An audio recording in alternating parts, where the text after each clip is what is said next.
حضرت سلمان علیہ السلام اللہ کے برگزیدہ نبی اور عظیم بادشاہ تھے۔ جن، انسان، ہوائیں اور تمام پرندے آپ کے فرمان کے تابع تھے۔ آپ کے دربار میں مخلوقات عالم خاموشی سے حاضر ہوتی تھی۔ ایک دن جب آپ اپنے تخت شاہی پر جلوہ افروز تھے، ساری مخلوقات اپنی حاضری لگوا رہی تھیں، لیکن ہدہد وہاں نہیں تھا۔ حضرت سلمان نے فرمایا، میں ہدہد کو اپنے سامنے نہیں پا رہا، کیا وہ غیر حاضر ہے؟ اگر وہ غیر حاضر ہے تو اپنی غیر حاضری کا کوئی معقول عذر پیش کرے، ورنہ میں اسے سخت سے سخت سزا دوں گا، بلکہ اسے ذبح کر ڈالوں گا۔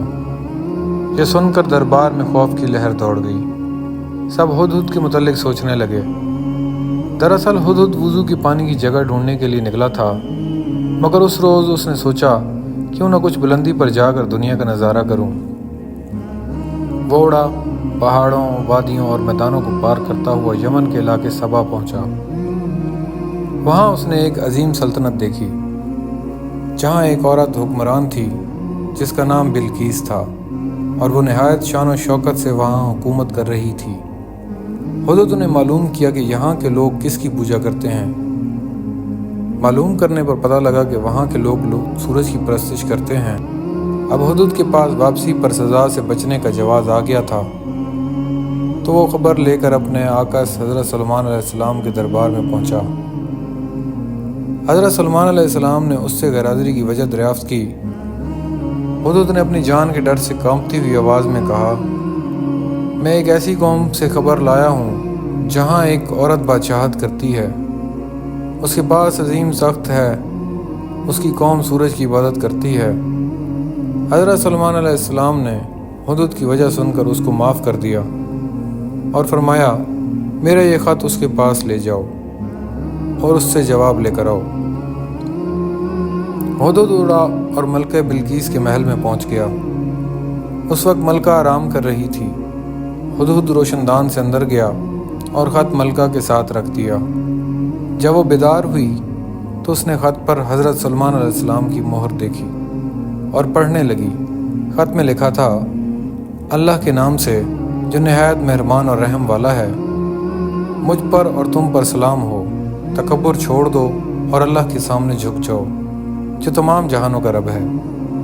بلقیس نے اپنے درباریوں کو جمع کیا اور کہا کہ مجھے ایک معزز خط ملا ہے، اس کے بارے میں تمہاری کیا رائے ہے؟ درباریوں نے کہا، ہم طاقتور ہیں، ہمارے پاس لشکر ہے، اگر آپ چاہیں تو ہم جنگ کر سکتے ہیں۔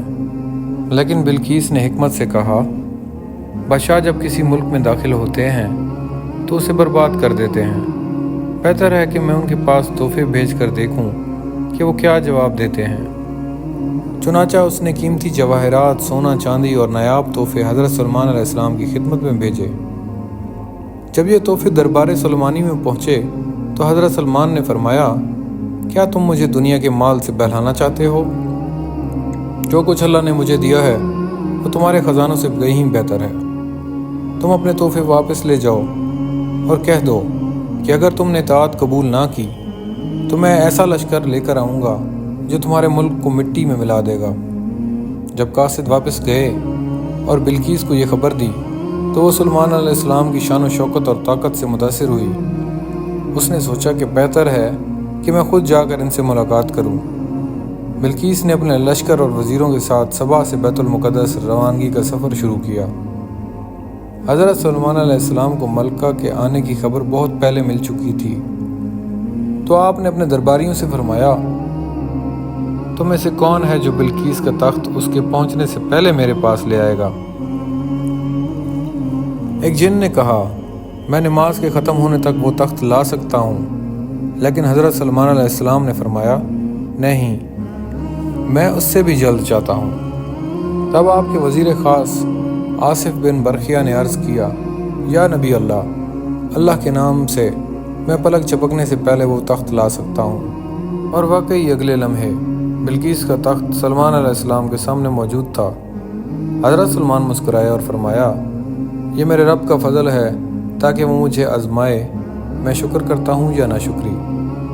جب بلقیس دربار میں پہنچی تو اس کا تخت دیکھ کر حیران رہ گئی۔ پوچھا گیا، کیا تمہارا تخت کچھ ایسا ہی ہے؟ اس نے کہا، یہ تو بالکل میرا ہی لگتا ہے۔ پھر حضرت سلیمان علیہ السلام نے حکم دیا کہ شیشے کا ایک محل تیار کیا جائے، ایک ایسا فرش جو بالکل صاف اور شفاف ہو، نیچے بہتا ہوا پانی نظر آئے۔ حضرت سلیمان علیہ السلام نے ملکہ کو اس محل میں آنے کی دعوت دی۔ جب بلقیس اس محل میں داخل ہوئی تو اس نے سمجھا کہ نیچے پانی ہے، اس لیے اس نے اپنی پوشاک اٹھا لی تاکہ گیلی نہ ہو جائے۔ حضرت سلیمان علیہ السلام مسکرائے اور فرمایا، یہ پانی نہیں، شیشہ ہے۔ یہ صرف ایک مثال ہے کہ دنیا کی چیزیں اکثر فریب دیتی ہیں، حقیقت نہیں ہوتی۔ یہ منظر بلقیس کے دل میں اتر گیا۔ اس نے سمجھ لیا کہ حضرت سلیمان علیہ السلام صرف بادشاہ نہیں بلکہ اللہ کے نبی ہیں۔ اس نے عاجزی سے سر جھکا لیا اور کہا، میں رب العالمین اللہ پر ایمان لاتی ہوں جو سلمان کے بھی رب ہیں۔